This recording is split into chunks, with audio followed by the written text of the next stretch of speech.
upon as an infinite three-dimensional sphere, but that in reality a three-dimensional world as such cannot exist, and is only an imagined cross-section of another four-dimensional world out of which comes and into which goes everything proceeding around us. A man whose worldview is founded on the dogmas of religion would say that the world is everything existing, visible and invisible, created by God and depending on His will. Our life in the visible world is brief, but in the invisible world, where a man receives reward or punishment for all his acts during his sojourn in the visible world, life is eternal. One bitten with spiritualism would say that side by side with the visible world, there exists also another, a world of the beyond, and that communicating has already been established with the beings populating this world of the beyond. A fanatic of theosophy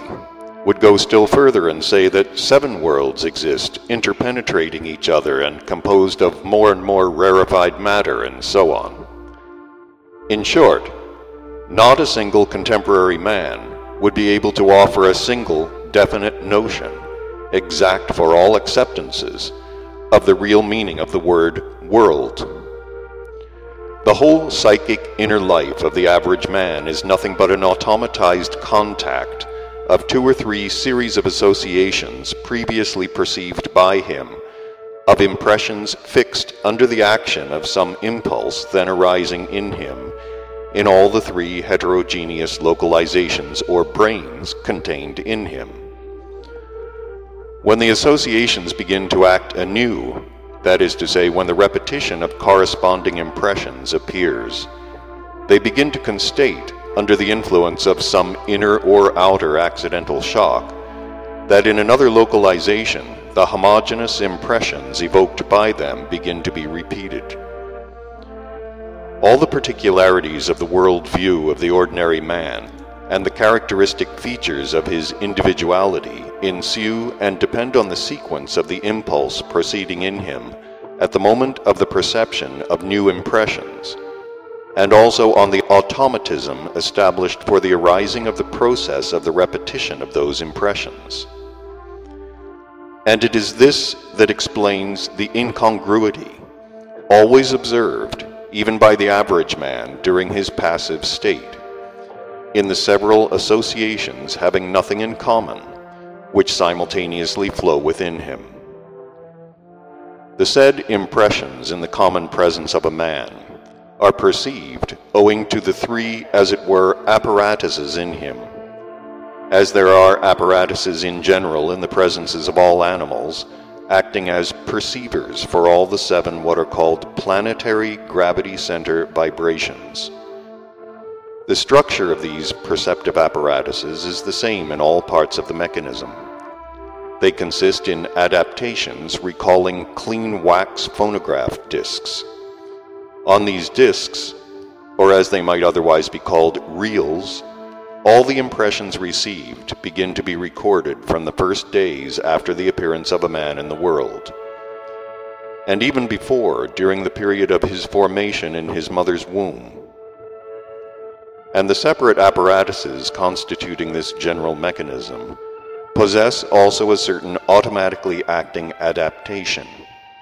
owing to which newly arriving impressions, in addition to being recorded alongside those previously perceived and similar to them,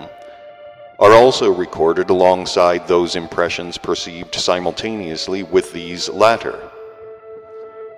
Thus, every impression experienced is inscribed in several places and on several reels, and there, on these reels, it is preserved unchanged. These impressed perceptions have such a property that from contact with homogeneous vibrations of the same quality, they, so to say, rouse themselves, and there is then repeated in them an action similar to the action which evoked their first arising. And it is this repetition of previously perceived impressions engendering what is called association, and the parts of this repetition which enter the field of a man's attention,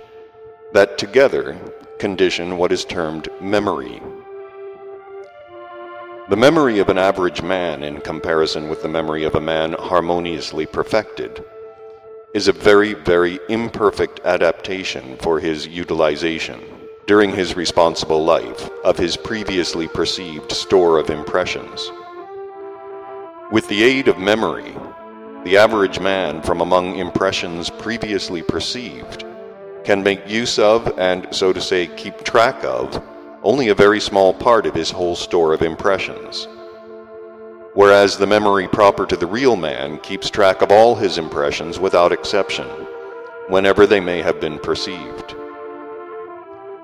Many experiments have been made, and it has been established with indubitable exactitude that every man in definite states, as for example in the state of a certain stage of hypnotism, can remember to the most minute particle everything that has ever happened to him. He can remember all the details of the surroundings and the faces and voices of the people around him, even those of the first days of his life, when he was still, according to people's notions, an unconscious being. When a man is in one of these states, it is possible, artificially, to make even the reels hidden in the most obscure corners of the mechanism start working. But it often happens that these reels begin to unwind of themselves under the influence of some overt or hidden shock evoked by some experiencing, whereupon there suddenly rise up before the man long-forgotten scenes, picturings, faces, and so on. At this point, I interrupted the lecture and considered it opportune to make the following addition. The addition. Such is the ordinary average man, an unconscious slave of the whole entire service to all universal purposes which are alien to his own personal individuality. He may live through all his years as he is, and as such be destroyed forever. But at the same time, great nature has given him the possibility of being not merely a blind tool of the whole of the entire service to these all-universal objective purposes, but, while serving her and actualizing what is foreordained for him, which is the lot of every breathing creature, of working at the same time also for himself, for his own egoistic individuality. This possibility was given also for service to the common purpose,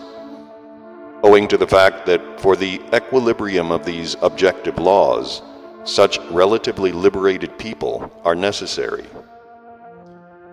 Although the said liberation is possible, nevertheless, whether any particular man has the chance to attain it, that is difficult to say. There are a mass of reasons which may not permit it, and moreover which in most cases depend neither upon us personally nor upon great laws, but only upon the various accidental conditions of our arising and formation, of which the chief are heredity